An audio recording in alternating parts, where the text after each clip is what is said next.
Hello, Night Nation. I'm Trylko from the Sons of UCF, joined by Eric Lopez of the Black and Gold Banneret. Welcome in to this week's Around the Kingdom. Elo, hello. Hello, Trace. Coming up on the fastest UCF show around. It's off to Morgantown. Can the Knights say bowl eligibility? Will it snow? Will it snow during the game? UCF hoops, big tournament. Could they be top 25 by the end of the week? And how does inside the NBA and Charles Barkley could impact where you watch UCF football and basketball next year? We'll explain that coming up here on Around the Kingdom. That's a pretty good tease right there. Before we get going, let's welcome in the third member of our team. He is Adam Eaton from the Sons of UCF. Keeps an eye on the clock, keeps us on our toes. Adam, hello. Gentlemen, good evening. I was looking at the weather, Trace. West Virginia is going to be really chilly this weekend. What's the wardrobe looking like? You got parkas, hats, gloves. What are you prepared for?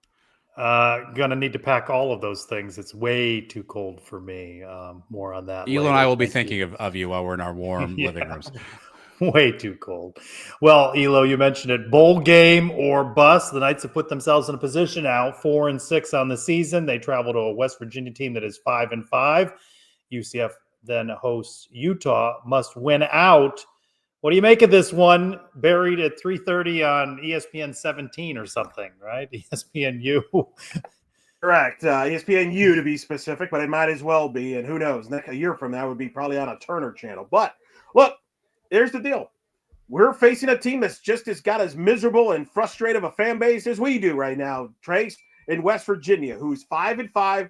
They did not sell out for Baylor. There was a lot of empty seats in their loss to Baylor. A lot of people want Neal Brown gone.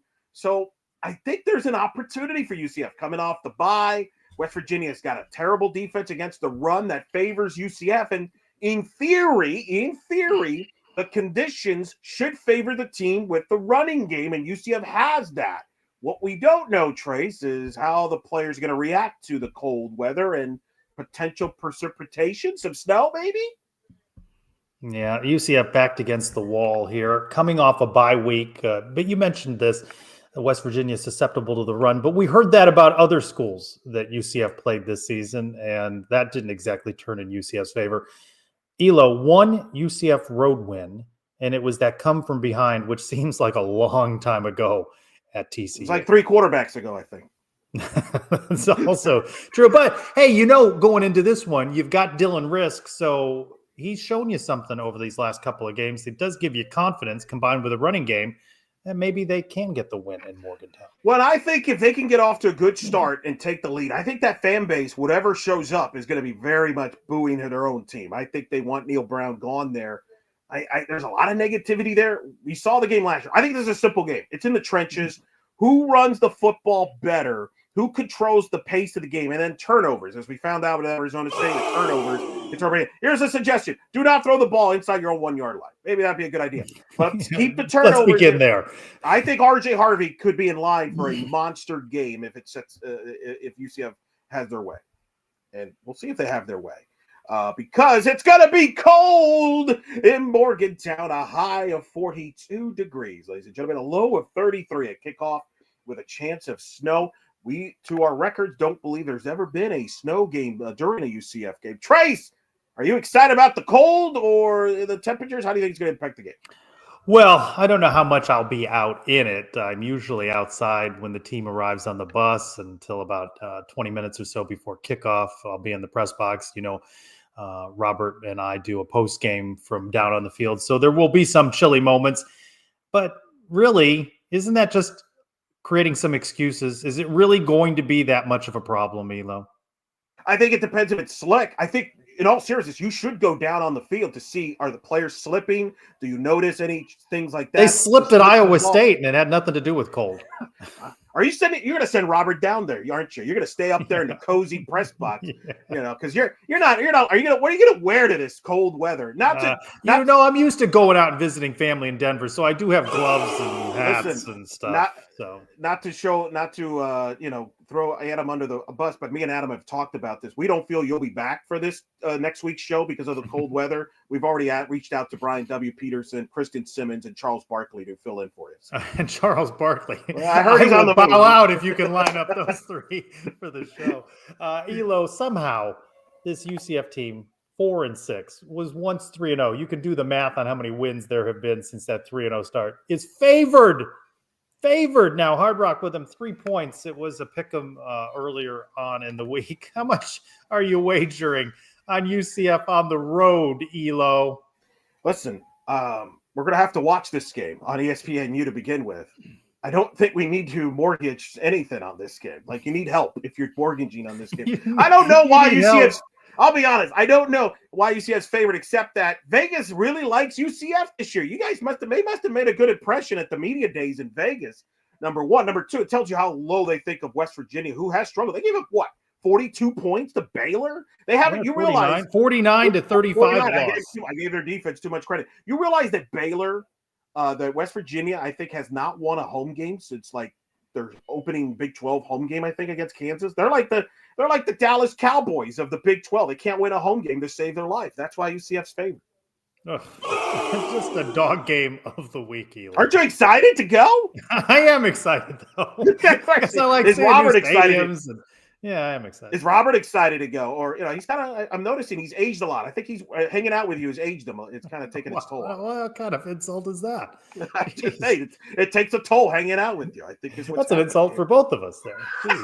All right. So could UCF get a little luck, a little good fortune this weekend and stay alive for bowl eligible? Because according to collegefootballdata.com, Trace, UCF this year hasn't gotten much luck. In fact, they're the second unluckiest team this year. They should have more wins. Trace, your reaction to this data here? Perhaps UCF's not so bad, as in they're maybe more unlucky. Nah, I don't think they're unlucky. Was it unlucky to have Christian Peterson run the ball out of the end zone and get stopped at the 1 at Arizona State? Is that unlucky, or is it just bad football, Elo? You create your breaks, and I do believe that luck can be a factor, but I don't think of this season as unlucky. I look back, J.J. Wharton's catch in 2013, some luck involved in that. You do need some things to bounce your way, but is that really why UCF has lost games? Because things haven't bounced their way? I don't know about this data compiled by collegefootballdata.com, but I don't buy it. You make 2 stops against Iowa State, against Arizona State, totally different win-loss record. That's 2 games right there. Cincinnati. What does that have to do about luck, though? I mean, what are the odds that a player is going to forget to fair catch the ball and run 1 yard? That's a little bad luck. Like, I mean, what is the coach supposed to do? Yell at him from the hey, don't run it out. Like, that's something that is. I'll agree with you on this. It's bad. I don't know. You should have yelled. You should have yelled from the press box, "Don't run out," and that could have prevented that from happening. Meantime, Elo, UCF watches others that have come into this reconfigured Big 12. I don't know. Arizona State picked last, contending. BYU, a very big game now between BYU and Arizona State. Cincinnati with some wins, even one over UCF, of course, this season. Colorado may be in the driver's seat to make that Big 12 championship game. Why, Elo, have all of these schools seemingly passed UCF this season? Certainly quarterback play is a part of it, but let me give you this stat defensively, okay? UCF this year, currently, averaging, giving up 26.5 points a game. That's 80th in the country. Last year, 25.8, 61st. Not better. Comparison, Colorado, last year averaged giving up nearly 35 points a game. That was 124th in the country. This year, only giving up 22 points a game, 51st in the country. Arizona State, giving up an average of 22.8 points per game, including only 14 in Manhattan against a good Kansas State team. Last year, they ranked 111th, giving up 31 points a game.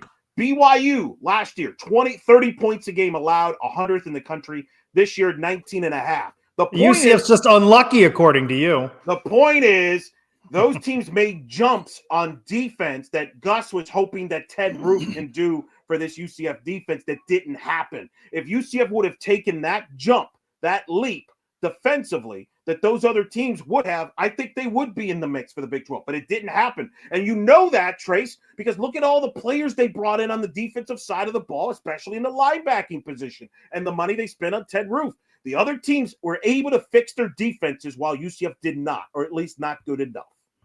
So we talk a lot about KJ Jefferson as the biggest portal miss, but based on what you're saying, Ted Roof, the biggest coaching change. Absolutely. I agree. I think that's why he was brought in. If UCF is to cut that in half, I'll never forget. I forget which UCF show Adam Eaton said on, because he's on a few shows, but he said it before the year. If this defense was not as good as last year's or about the same, we're in trouble.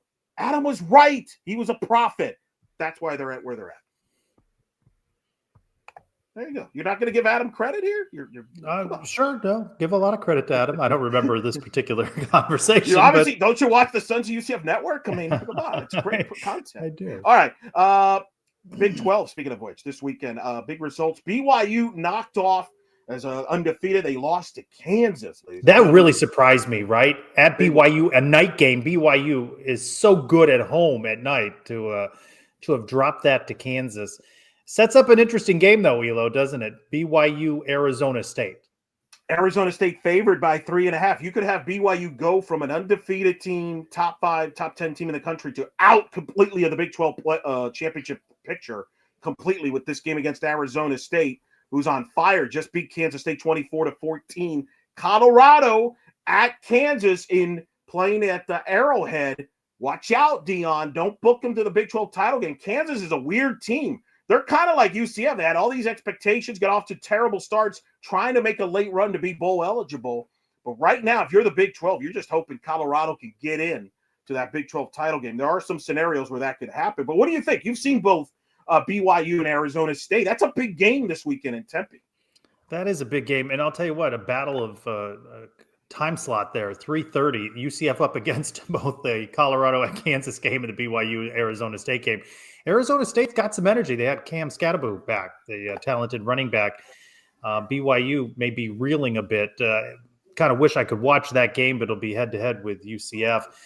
This scenario now with BYU having dropped that game to Kansas, this is, as you predicted some weeks back, might be a one-bid league. And if things don't go right here, might they find themselves behind a Boise State, an Army, something along those lines? It could be disaster for the Big 12. It could very much be a disaster. It's a great point. I think they are a one-bid league. It'll be interesting to see in the Tuesday college football playoff rankings where they rank Colorado, Arizona State, BYU, and Boise. But you're right, the Big 12, not a lock to get a top 4 bye, although the argument could be made that the team that wins the Big 12 title game would have probably won a couple of top 25 games. But you're right. I think it's a one-bid league.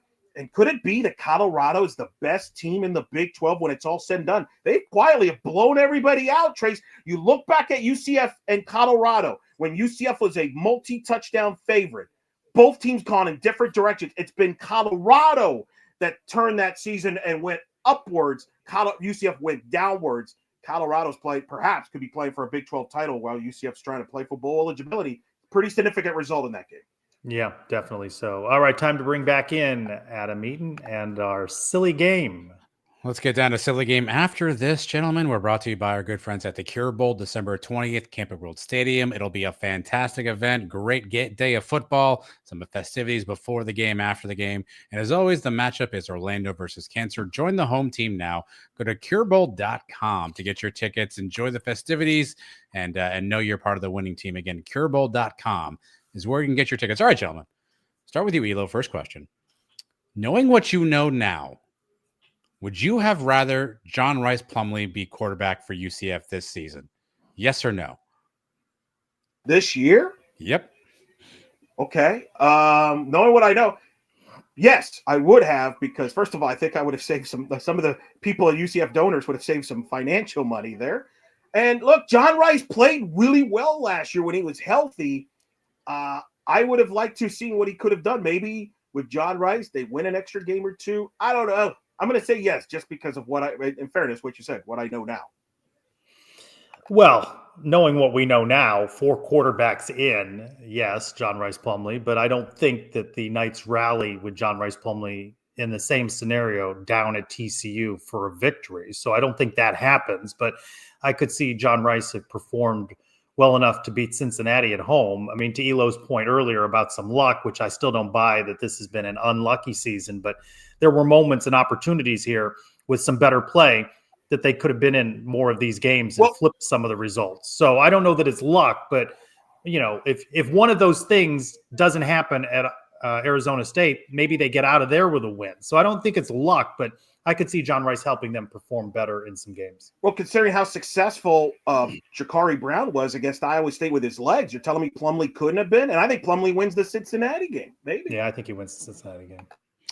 All right, Trace, 2021 was quite a season for the Knights. It featured two coordinators, GJ Kinney on offense, Travis Williams on defense. If you could only have one of those two back right now, Trace, which one would you want back, GJ Kinney or Travis Williams? GJ Kinney, and he's allowed to call plays, and Gus isn't allowed to meddle. Can I throw in all of those caveats? You absolutely need to, I think. Yeah. Yeah, I would go with Kinney as well. I mean, it's not like Travis is lighting the world on fire at Arkansas. Heck, he may not be employed in a couple of weeks. You might have him for free, depending on if Arkansas. You can come back. You can come back anyway. But yeah, I would go with Kinney. Just clearly get a different offensive mind in there. Yeah, I would go Kinney. All right, two Gus coaching disciples are having great seasons. Kenny Dillingham 8-2 at Arizona State. Rhett Lashley 9-1 at SMU. Elo, who's having the better year of the Gus disciples, Dillingham or Lashley? I'm going to say Dillingham. They were dead last picked in the Big 12. CBS Sports did that coaching list where Dillingham was picked like 15th or near the bottom of coaching. Heck, Adam, I don't know where we had him on the ranking list. I don't think we had him very high on our coaching rankings list. He has done an incredible job turning that program around in a couple of years. As big of a Rhett Lashley fan as I am, they were pretty good already going into a pretty soft ACC. I think the easy answer is Dillingham, but you got to tip your hat to SMU. I mean, fueled with an awful lot of money, but they are atop the ACC, and you got to give them credit for that. Looking at Florida State in the bottom, and passing Clemson and all of those blue bloods in the ACC. So I got to give them credit for that, though they are still an odd fit for me in that conference. All right, now for the trivia. Full disclosure, I had another question lined up. That question is not available to us this evening, so you'll now get a harder question. Let's play. We're playing West Virginia this weekend. Their coach is Neal Brown. Let's play a little 6 degrees of Neal Brown separation. He was the head coach at Troy University from 2015 to 2018. The person who replaced him has some UCF ties. It's UCF adjacent. Who replaced Neal Brown as head coach of Troy in 2019? Who replaced 6 degrees of Neal Brown? This Adam, we're going to have to end this experiment soon because for the record, Adam, I complimented you early on the show. I know you did. How you were paying me here. I know you did. UAB. I'm gonna get. Wait, wasn't it Troy? It was Troy. It was Troy. Yeah, yes. Whatever. They're all Alabama students. A lot of them. Trace. Oh boy, I don't. No, I got no idea. So you're going to win the point with it. If you get, I got no idea. I don't know who it was, to be honest. This is fascinating. UCF ties. UCF ties. The correct answer, my friends, is Chip Lindsey. Oh man, you remember his stint as offensive coordinator? Yes, I do. I do remember Sunday nights with Chip. There you go. Well, imagine 3 whole years because he was there 2019, 2020, and 21. What was his record, Adam? Can you look that up for later? Not good. He got fired. He actually got fired midway through the 21 season, so that's how good he was. Wow. All right. Thank you, Adam. All right. Watching week in and week out the success Oregon's had made me think, Elo, what do you think? Are Knights fans rooting for him to win the Heisman Trophy, Dillon Gabriel? Where are you at on that? Would you like to see him win that Heisman? I got to tell you, when UCF played at Oklahoma last year and they had all the statues outside the stadium, big names in the program's history, and there was some Heisman talk around Dillon Gabriel for a stretch there at Oklahoma, I was kind of like, dang, I don't know if I'm rooting for him to win or not. I still am not sure how I feel about it. I can clear it for you. 2 words. Hell no. That's my 2 words. Hell no. Why? What's your animus? First of all, how many schools he's played for? 8, 10 schools? And he's not the best player in the country. I'm rooting for Travis Hunter to win the Heisman, so I could say I saw a Heisman Trophy winner in person play. Nobody has done what Hunter has done, right? Other people have had successful seasons like if Dillon Gabriel somehow beats Travis Hunter for the Heisman, then that trophy's a farce. It's a joke. He was lucky to win against Wisconsin on Saturday night. They almost lost a bad Wisconsin team that fired an offensive coordinator in Longo, who was a UCF candidate, supposedly, allegedly, back many years back. So we're just going to bring up all these UCF coordinator possibilities. He was handing the ball off. His legacy is very clouded and will probably not be defined based until how he does in the playoffs with Oregon. Imagine if they get eliminated early in the playoff. No, no way they're rooting for him. No way. Are you? You're not rooting for him. No, but I I guess I'm just kind of indifferent to Dillon. I'm not rooting against him, but I don't care anymore. I don't think the fan base cares for him one way or the other. Maybe a poll question. Oh, I think the fan base is rooting against him. I think they share your opinion. Yeah, I concur. All right, we'll see how that plays out. Big news: sports media trades, folks. Inside the NBA trades will be sub-licensed to ESPN, and part of that deal, Big 12 games will air on TBS and TNT.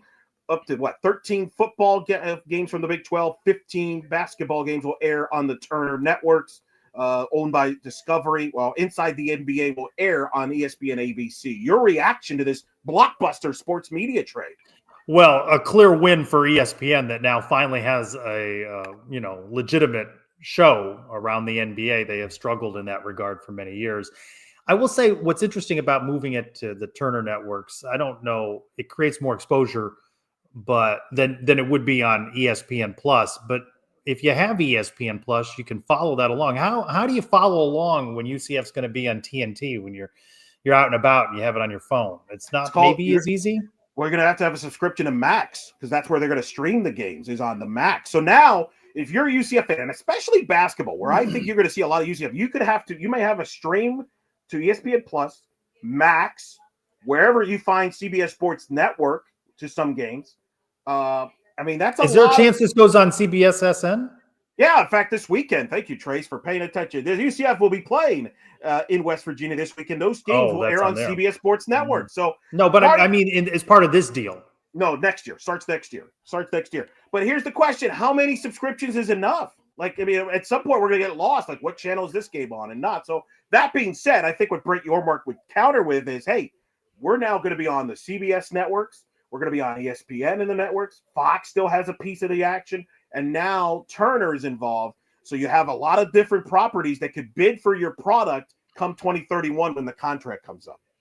What does it say, though, that ESPN said, yeah, here's some inventory on ESPN Plus that we don't care about? How much they wanted inside the NBA. And I do think people need to calm down. Like, people are like the media, the Stuart Mandells were like, wow, this is great. Listen, we're the UCF basketball games, like, for example, UCF Colorado is going to be probably on Turner instead of ESPN Plus. That's the difference. Not like marquee games will be on Turner.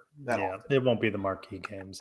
Speaking of men's basketball, we're recording on a Monday, so we don't know and don't want to assume that UCF defeats Tennessee Tech on a Tuesday night. But let's look ahead, Elo. Knights undefeated through 3.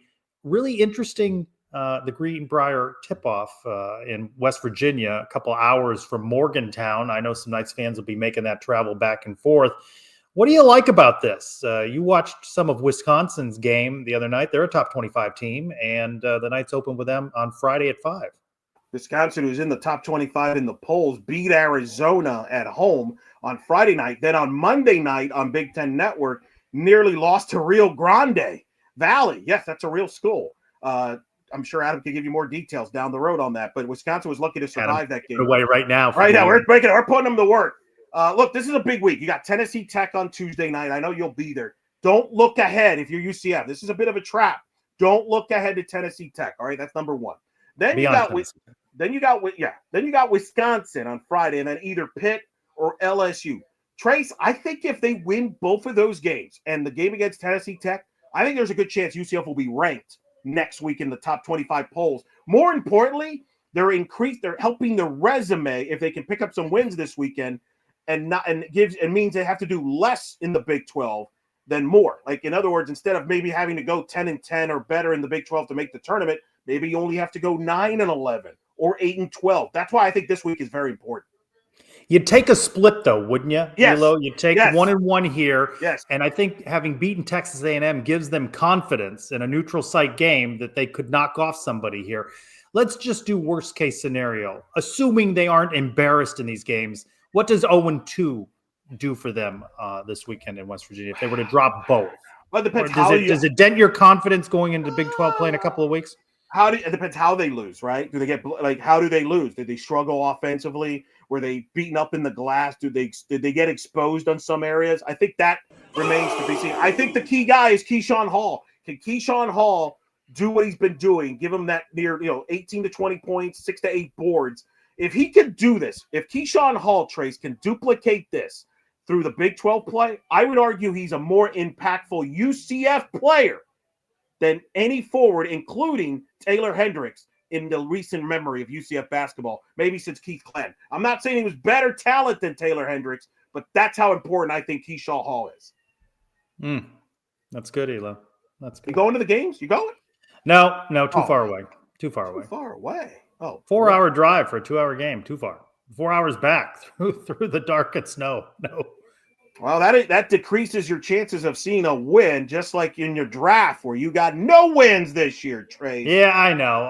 Well, we leave this on there, even though it's a bye week. But I allowed you to bash me a little bit. I went 3 for 3, by the way. You're 3 for 3.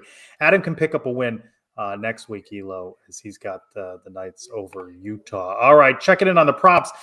That turned out to be pretty interesting, didn't it?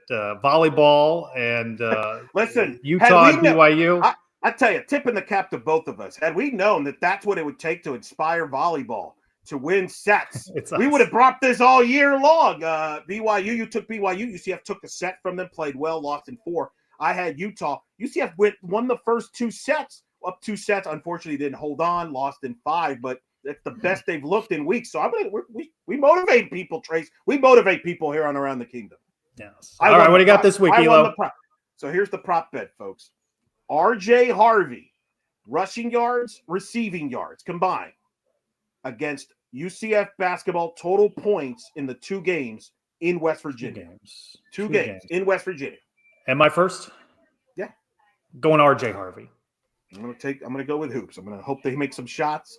And I'm gonna go with some shot. You're hoping that 3 ball falls in. Correct. Just like Rio Grande did against Wisconsin. They hit 13 threes against them on Monday night. So that's what I'm going with. I'm going with that. That's a prop bet in the state of West Virginia to follow. Go support both teams if you can. Speaking of volleyball, Trace, so close, but not close enough. I talked with head coach Jenny Maurer on Saturday night at the Brits Bunch fundraiser in Orlando, and she said so close. She goes, the team is so close, but 11th straight loss, Elo. Home match against Kansas State Wednesday night might be their best chance to get a win, because after that they go to Florida, go to the Arizona schools on the road to finish it up. They need a win there. Their men's soccer officially missed the tournament. The big story there, Trace, in the men's soccer tournament, only 2 bids for the Sun Belt. Marshall, the only seeded team in the tournament. West Virginia, despite winning the Big 12, the Sun Belt, despite winning the Sun Belt tournament, I misspoke there, Big 12, Sun Belt, whatever, did not get seeded. Not a good year for the Sun Belt. Not a good year. Well, what are you going to do? Also, women's basketball off to a 3-0 start. So promising for them. Seemed to be a better team, Elo, than they were a season ago, but also a rough Big 12 for women's basketball. Thinking ahead, Elo, which school, if any, makes an NCAA tournament? It's not going to be the men's or women's soccer. It's not going to be volleyball. It's not going to be football, right? What do you think? Softball, baseball, men's basketball? I think basketball, again, this is an important week. We'll see how the results are this week. I think they got an outside shot. But if you told me I got to put money on it, I'm going baseball. I think they build on the momentum from last year where they got to the regional final. Listening to people, I was at fall ball earlier this year. I think they're going to score a lot of runs. The question is, do they have enough pitching? Softball is talented, but very, very young. I just don't know. Turnover, right? All those seniors are gone. Absolutely. You're got to replace arguably one of the top players in the history of the program, maybe the best first baseman in the program history, a top 6 pitcher, young. I think that's a lot to ask. So if I had to bet, I would bet on baseball, actually, because they bring back some good talent there with Rich Wallace. Yeah, baseball. And women's golf. Women's golf, too, by the way. Oh, yeah. Well, yes. Yeah, well, women's golf's perennial, so there is that. All right, time to bring back in Adam. What did we get right? What did we get wrong? Educate us. All right, you guys talked about the running game. West Virginia has 3 players who've rushed for over 500 yards on the ground this season. C.J. Jonathan, Jaheim White, and quarterback Garrett Green. Talked about UCF and the betting lines. They are 5 for 5 against the spread this year.